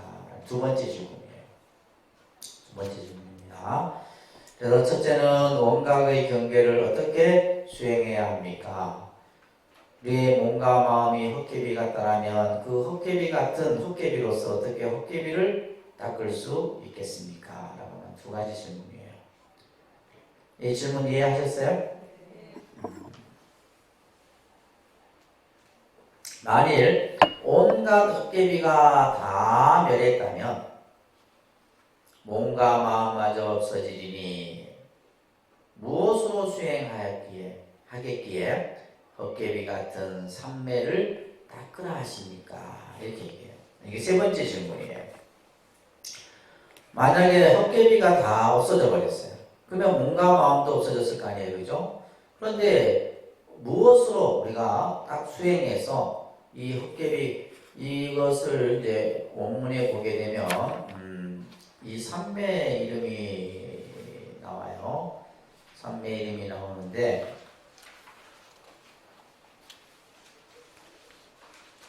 여환삼매라고 여환삼매 환과 같은 삼매 여환삼매라는 말이 나와요. 여환삼매. 그래서 이 환과 같은 헛개비 같은 삼매를 닦으려 하느냐. 만일 중생들이 처음부터 애초부터 수행하지 않는다면 생사 속에서 항상 헛개비 같은 변화에 묻혀 있어 헛개비 같은 경계임을 전혀 알지 못하리니 그죠? 중생들이 여러분들이 원각경을 보지 않고 또 불교를 알지 못했다면 여러분들은 그냥 뭐요? 생사 윤회 속에 그냥 다 갇혀있단 말이에요. 헛개비 그런 어떤 실체가 없는 그러한 어떤 하나 속에 다 묻혀있다. 그런데 어떻게 해서 마음상에서 어떻게 벗어날 수 있느냐. 자, 이것에 대해서 지금 좀 몇 가지 질문이에요. 한 가지 첫 번째는 청정한 경계를 듣고 어떻게 수행해야 하느냐. 또 헛개비로서 어떻게 헛개비를 닦을 수 있느냐. 두 번째, 그죠? 또 어찌하여 헛개비 여환삼매, 환과 같은 삼매를 닦으라 하십니까? 네 번째는 마음상에서 어떻게 벗어날 수 있습니까? 라고 하는 전체적으로 네 가지 한 질문이 계속 쓰여집니다. 자, 그러면서 바라옵건대 말세의 여러 중생들을 위하여 말씀해 주십시오. 자, 여기서 어떤 방편과 점차와 수습을 써야 그 중생들로 하여금 온갖 헛된 것들을 영원히 여의게 할 수 있습니까? 자, 여기서 이제 방편이라는 말, 방편이라고 하는 것은 하나의 수단이죠, 그죠? 깨달음에 이르기 위한 수단을 방편이라 해요. 깨달음에 이르기 위한 수단. 그래서 이제 우리가 이제 수행을 하는 데 있어서도 이제 수행 방편이라는 말을 같이 쓰기는데, 결국 이제 닦는 데 있어서도 이제 방편이 필요한 거죠. 그죠? 방편이 필요합니다. 점차라고 하는 것은 단계, 점점, 단계별로 이렇게 이제, 예를 들면 이제, 금기가 낮은 단계부터 중근기, 상근기 이제 올라가는 그런 점차의 단계. 수습은 닦고 익히는 것을 말하는 거예요. 이제 이런 것들을 이제 로서 이제 중생들을 어떻게 헛된 것들을 영원히 여의게 할 수 있느냐 이제 질문을 합니다. 자, 이렇게 말하고는 몸에 5 활개를 땅에 던져 3번 정하여 다치고 다시 시작하려 했다. 부처님께서 보현보살에게 말합니다. 좋은 말이다 선남자야. 그대는 보살들과 말세의 중생들을 위하여 보살이 헛개비 같은 삼매, 아까 무슨 삼매요? 여환삼매. 헛개비 같은 삼매, 여환삼매. 이 같을 여자에다가 이 환자 그리고 삼매, 여환삼매. 헛개비 같은 삼매를 닦아 익힐 방편과 점차를 물어서 중생들로 하여금 모든 헛개비를 여의는 법을 묻는구나. 자, 자세히 들으라. 마땅히 그대들을 위하여 말해주리라. 그때 이제 보현보살이 분부를 받들어 기뻐하며 대중들과 함께 조용히 귀를 들었다. 자, 여기서 이제 부처님의 설법이 설해집니다. 그죠? 앞에 이제 보현보살이 지금 여러 질문들을 했어요. 그 중에서도 이제 헛개비와 같은 여환삼매를 그러니까 우리가 환을 여의기 위해서 닦는 이제 수행법이 여환삼매인 거예요. 환을 여의는 수행. 그것을 여환삼매라는데, 그것을 닦는 방편, 점차 이런 것들을 이제 설명하는 겁니다. 자, 그런데 선남자야. 일체 중생의 헛개비 같은 변화가 모두 열애의 뚜렷이 깨달아 있는 묘한 마음에서 나왔나니 마치 허공꽃이 허공에서 생길 것과 같다. 자, 이 구절이 중요한 구절이에요. 자, 일체 중생의 헛개비와 같은 변화. 그러니까 여기서 이제 헛개비는 아까 얘기했듯이 그죠? 한화, 실체가 없는 이러한 어떤 모습이 다 어디에서 나왔느냐? 열애의 원강 묘심에서 나왔다. 그러니까 결국 중생들이 일으키는 망상 번뇌가 어디에서 나왔다는 거예요? 깨달음의 모습에서 나왔다는 거예요. 깨달음의 그 근본 자리에서부터 중생들이 미혹하여 번뇌 망상을 일으켰다는 거예요. 그래서 원각의 묘심에서 나왔다. 이것은 마치 허공꽃이 허공에서 생긴 것 같다. 우리 허공에 아까 공화를 얘기했잖아요. 그죠? 그 허공꽃이 어디에서 펴요? 허공에서 핀다. 그러면 이 화나 헛개비와 같은 이런 모습이 어디에서 나왔다는 거예요? 깨달음에서 나왔다. 원각의 그 미묘한 마음자리에서 나왔다는 거예요. 이것을 여러분들이 잘 이해를 하셔야 돼요. 그래서 허공에서 이 허공 가운데 허공에 꽃이 핀 거와 우리의 그 헛개비와 같은 화나가 깨달음의 원각 묘심에서 나왔다라고 하는 이 2가지 비유가 아주 중요한 원각경에서의 핵심의 설명이에요. 마치 허공꽃이 허공에서 생긴 것과 같다. 그렇기 때문에 허공꽃은 사라지더라도 허공 자체는 무너지지 않죠. 그러니까 허공이 없어지는 게 아니에요. 그렇죠? 허공꽃이 없어진다 해서 허공 자체가 없어지는 게 아니다 이 말이에요. 마치 중생의 헛개비와 같은 마음도 중생들이 그러니까 여러분들이 일으키는 마음이 헛개비. 그냥 우리가 그냥 인식의 그 범주 안에서 여러분들이 이런 마음들이 일으키고 저런 마음도 일으키고 있는데 이것이 뭐요? 순간 나타났다. 순간 없어지고 순간. 그죠? 이것이 이제 여기서 말하는 것처럼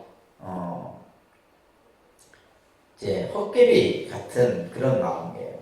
그래서 헛개비, 중생의 헛개비 같은 마음도 또한 이것은 뭐예요? 헛개비에 의해서 사라지나 없어지나, 그죠? 아닙니다. 모든 헛개비가 다 사라졌더라도 깨달은 마음은 움직임이 없느니라. 자, 앞에서 헛개비는 어디에서 나왔다 그랬어요? 원각의 묘심에서 만들어졌다 그랬어요. 호공에서 호공꽃이 생긴 것 같이. 예를 들면 호공꽃이 없어졌다 해서 호공이 없어진 것이 아니죠. 마찬가지로 지금 헛개비가 사라졌다 하더라도 없어졌다 해서 깨달은 마음은 본래 그대로 그 자리 모습으로 움직임이 없다라는 얘기를 하고 있는 겁니다.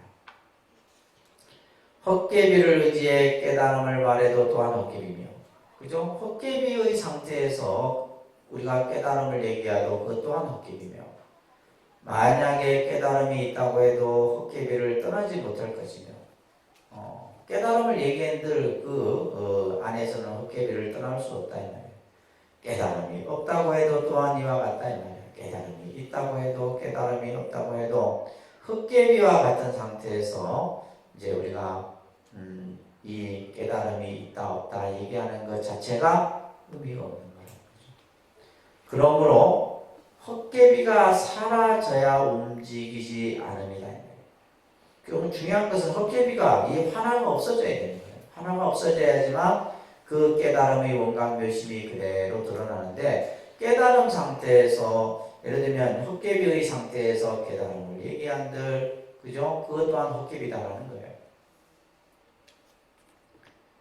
그렇기 때문에 선남자야 일체 보살과 중생들은 온갖 허망한 헛개비와 같은 변화의 경계를 멀리 여의어야 하느니라. 그래서 이제 이것을 환화 경계라고 이제 원문에서는 아마 사용하고 있을 거예요. 헛개비와 같은 그러한 경계, 허망 경계, 일제 환화의 허망 경계, 허망 경계라는 거예요. 허망 경계. 그래서 지금 이제 이 보현보살장에서는 이 허망이라고 하는 것은 그죠? 말 그대로 쓸데없는 거죠. 쓸데없는 이제 경계라는 말을 여기서 같이 쓰고 있는데, 허망 경계라는 말이 나와요.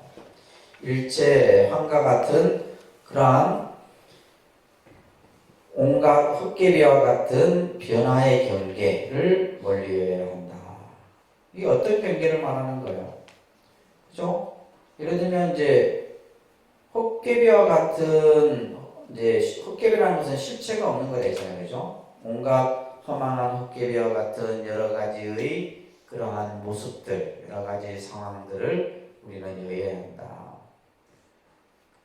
멀리 여의려는 마음을 굳게 지녔다면, 내가 이러한 허망 경계를 멀리 여의고자 하는 마음을 내가 굳게 가졌다면 그 마음 또한 헛개비 같음을 알아요. 내가 이제 헛개비를 물리쳐야지, 헛개비를 여해야지 하는 그 마음 또한 헛개비인 줄, 헛개비와 같음을 알아서 그것 또한 멀리 해야 된다. 그래서 아까도 얘기했듯이 내가 이제 수행을 해야지 하는 이 마음 또한 뭐예요? 어떻게 보면 망상인 것이죠. 내가 닦아야지 하는 이 마음도 또한 망상인 거예요. 내가 그러면 닦을 필요가 없다라는 생각 또한 망상인 거예요. 그러니까 쉽게 얘기해서 이제 우리가 건강경 같은 데서 닦아야 된다, 닦아서는 안 된다, 이러한 일체의 경계를 벗어나야 되는데, 그래서 우리가 이제 그런 것들을 이제 상이라고 얘기하잖아요. 관념에 내가 이제 생각이 머물러 있게 되버리게 되면 그것은 이제 진실된 어떤 수행의 경계를 우리가 닦을 수가 없는 거예요. 그래서 이제 다시 멀리 여의었다는 것 또한 멀리 여의하고, 그죠? 이런 것들이 이제 금강경에서도 같은 맥락에서 쓰여집니다. 내가 예를 들면 안욕따라 삼박삼부림을 일으켰다. 그러니까 일으켰다는 자체도 뭐예요? 그것 또한 상인 것이죠. 그러니까 일으켰다는 생각을 없앤다는 것 또한 뭐다? 상인 거예요. 그래서 여기서 멀리 여의었다라는 것 또한 멀리 여의어야 됩니다. 그래서 헛개비 같음을 멀리 여의었다는 여인마저도 다시 또 여의어서 또 없애는 거예요. 예를 들면 우리가 부정을 하고 긍정을 하고자 하는 그것까지도 다 부정, 긍정을 완전히 다 없애버려야 돼요. 그래서 더 이상 더 여일 것이 없게 되면 결국 그게 뭐가 사라지냐? 모든 헛개비가 사라진다. 쉽게 얘기했어요. 예를 들면 내가 수행을 해서 헛개비를 없애야지. 이 자체가 바로 뭐예요? 헛개비 속에서 내가 놀고 있는 거예요. 그리고 나서 내가 예를 들면 수행을 했으니 내가 이제 예를 들면 헛개비를 없앴다라는 그 상태 또한 뭐다? 벗어나야 된다라는 거예요. 그래야지만 진정한 원각의 경계에 들어갈 수 있는 것이지. 근데 이제 우리는 이제 그런 수행을 하지를 못하죠, 그죠? 하지 못합니다. 내 생각의 관념 속에서 우리는 늘 그냥 스스로를 이렇게 가둬놓고 있는 겁니다. 자, 그것에 대한 비유를 얘기를 하고 있어요. 비유한 건데, 불을 구할 때 두 나무를 서로 비비면 불이 나죠, 그죠? 불을 우리가 이제 요즘같이 불씨가 성냥이나 이러는 나이타나 이런 거 있으면 모르는데 옛날에는 불을 낼 때 서로 나무를 비벼서 불을 내잖아요. 서로 비비면 불이 나는데 나무는 다 없어져 버리고 재는 나라가 연기까지 다 사라지는 것과 같이 헛개비로서 헛개비를 닦는 것도 이와 같다 이 말이에요. 그렇기 때문에 모든 헛개비는 사라지나 아주 없는 것은 아니다. 자, 따라합니다. 선남자야. 헛개비인 줄 알면 곧 여의게 되나니. 그러니까 여기서 여의게 된다라는 말은 헛개비인 줄 알면 헛개비로부터 내가 벗어난다 이런 얘기예요. 근데 중요한 것은 우리가 공부를 하는 사람들이 이것이 헛개비인지 이것이 실체인지를 우리는 모르는 거예요. 그러니까 그죠? 그것을 이제 볼 수 있는 안목이 정견인데 그 정견을 갖추기 전까지는 내가 헛개비인지 화나인지 무엇인지를 우리는 분간을 못하는 거죠. 그래서 헛개비인 줄 알면 고의에 이게 되나니 그렇게 되면 뭐 할 필요도 없다는 거예요. 방편을 지을 필요도 없다는 거예요. 이게 중요한 말이에요. 예를 들면 이제 우리가 무명인 줄 알면 되는데 중요한 것은 무명을 무명인 줄 모르는 거예요. 또 예를 들면 여기서 헛개비가 헛개비인 줄 모르기 때문에 뭘 부처님께서 또 얘기를 하는 거예요. 우리 중생들이 모르기 때문에 방편을 쓰는 거예요. 무명에 대해서 또 헛개비에 대해서. 근데 그것을 알아버리게 되면 방편을 지을 필요도 없고 아까 얘기했죠. 어떠한 방편, 어떠한 점차, 어떠한 수습 이런 얘기를 물었잖아요. 보현보살이. 근데 헛개비인 줄 알아버리면 끝나버린다 그 순간에. 그러니까 뭐 닦을 필요도 없고 방편도 필요 없고 없다라는 거예요. 그러니까 이 지금 온각경은 쉽게 얘기해서 뭐냐면 길을 가르쳐 주는데 하나하나 이렇게 자세히 가르쳐 주는 가르침이 아니에요. 이것은 이제 도노적 사고를 갖고 있는 경이에요. 도노 사상을 가지고 있는 경전입니다. 그러니까 이제 바로 그냥 지름길로 얘기하는 거예요. 그래서 이 원각경이 다른 경전보다도 수승한 경전이에요. 예를 들면 뭐 다른 경전은 부처님이 막 비유도 얘기하고 뭐 그냥 방편도 얘기하고 하잖아요. 해갖고 이제 중생들이 이해하고 알아듣기 쉽도록 해서 이렇게 길을 가르쳐 주는데 이 원각경은 뭐요? 바로 그냥 단도직입적으로 바로 얘기하잖아요. 환을 여의면 되고 문명을 여의고 또 헛개비를 여의면 그 자리가 바로 원각묘심이다. 이게 얘기를 하는 거예요. 그러니까 다시 말해서 뭐냐? 여기서 방편을 지을 필요도 없고 헛개비를 여의면 그 그 자리가 바로 깨달음이에요. 그 자리가 바로 깨달음입니다. 앞에서 문수보살장에서도 이제 똑같이 무명을 얘기하고, 그죠? 공화를 얘기한 것을 지금 이 보현보살장에서 뭘 얘기하고 있어요? 화나, 헛개비를 얘기로 지금 하고 있는 거예요. 그러니까 헛개비를 여여버리게 되면, 아까서 이제 이 여인다라는 것은 뭐예요? 여인다라고 하는 생각마저 헛개비를 없앤다라고 하는 그것마저도 없애버려야 되는 거죠. 그죠? 그 관념조차도 다 없애버려요. 그랬을 때 그 자리가 바로 깨달음이기 때문에 점차도 없다. 점차라는 것은 뭐예요? 단계 공부를 해나갈 필요도 없는 거예요. 이게 바로 도노. 그래서 도노라고 하는 것은 우리가 어떤 점차적인 단계를 설정해 놓지 않는 것이 도노예요. 그죠? 도노 사상입니다. 그래서 일체 보살과 말세의 중생들이 이렇게 수행해야 된다. 그렇기 때문에 모든 헛개비를 영원히 얘기해 될 것이다. 그래서 지금 이제 보현보살장에서는 환화, 헛개비를 예로 들어서 설명을 했습니다. 자, 우리 한번 보현보살장 같이 한번 배운 데까지 한번 읽고 마치도록 할게요. 자꾸 읽으셔야 됩니다.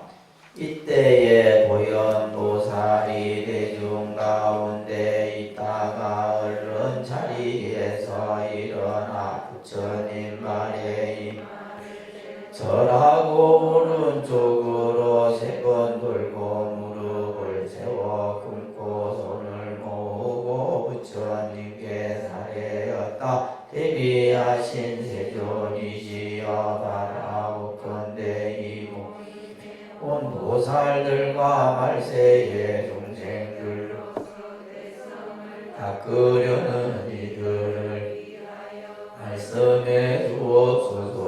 이원과 청정한 경계를 듣고 어떻게 수행해야 합니까? 세존이 저 중생들로서 헛개비 같은 줄 아는 자 일진된 그의 공감아 헛개비 은을 어떻게 헛개비로서 헛개비를 닦으 만일 온갖 헛개비가 다 멸했다면 몸과 마음마저 없어지리니 무엇 수행하겠기에 헛개비 같은 삼매를 닦으라 하십니까? 만일 중생들이 애초부터 수행하지 않는다면 생사 속에서 항상 헛개비 변화에 묻혀 있어 헛개비 같은 경계임을 전혀 알지 못하리니 망상에서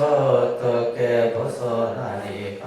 바라옵건대 말세에 여러 중생들을 위하여 말씀해 주옵소서. 어떤 방편과 전차와 수술을 써야 중생 온갖 헛된 것들을 영원히 여의게 할 수 있습니까? 이렇게 말하고는 몸의 5 달개를 단 3번이나 청하여 마치고 다시 시작하려 하였다. 그때 세종께서 보현보살에게 말씀하셨다. 좋은 말이다, 좋은 말이다. 선남자야, 그대는 보살들과 말세의 중생들을 위하여 보살이 헛개비 같은 삼매를 닦아 있길 방편과 점차를 물어서 중생들로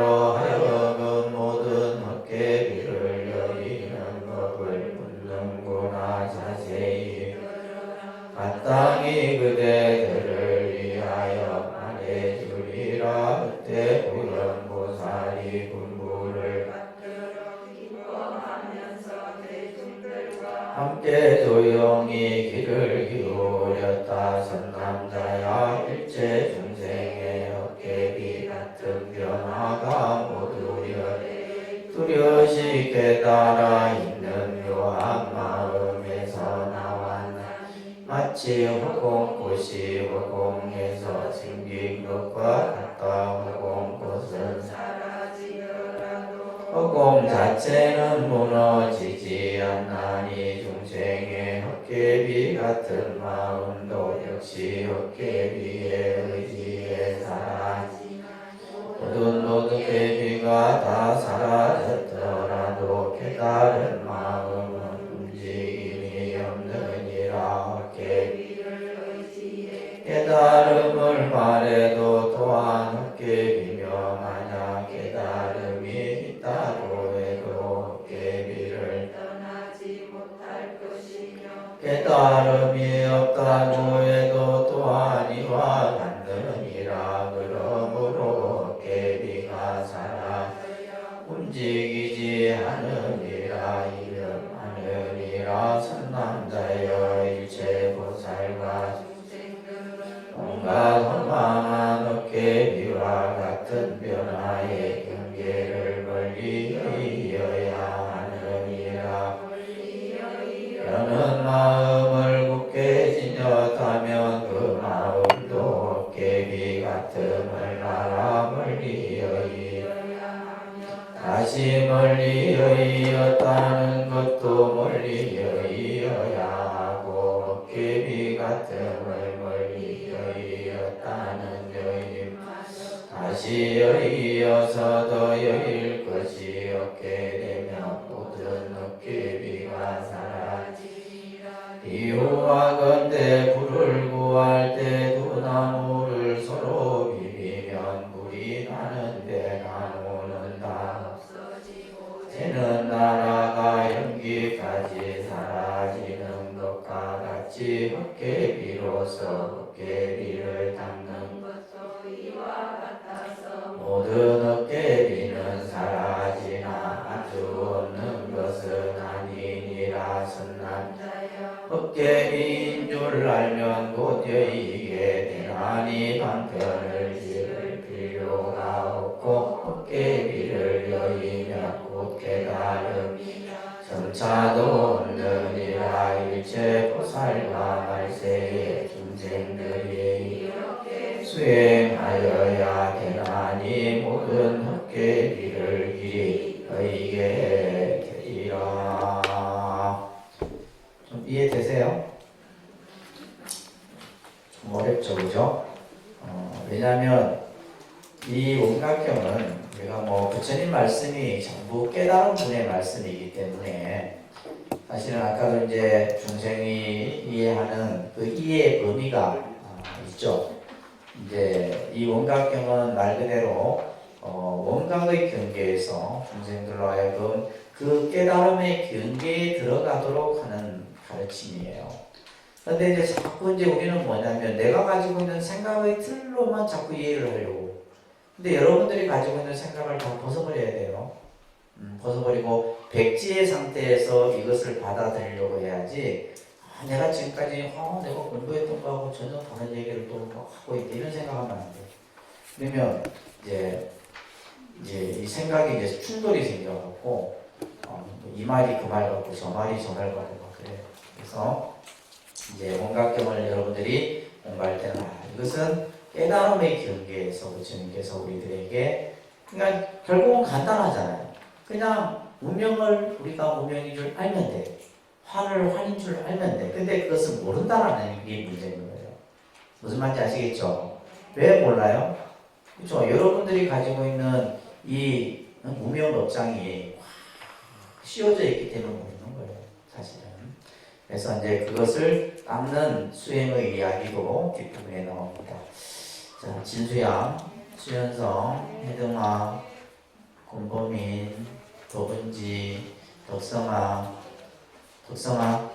정혜심, 김정희, 혜인의, 남월심, 정혜심, 정심아, 대명거사님, 선혜심, 건강해.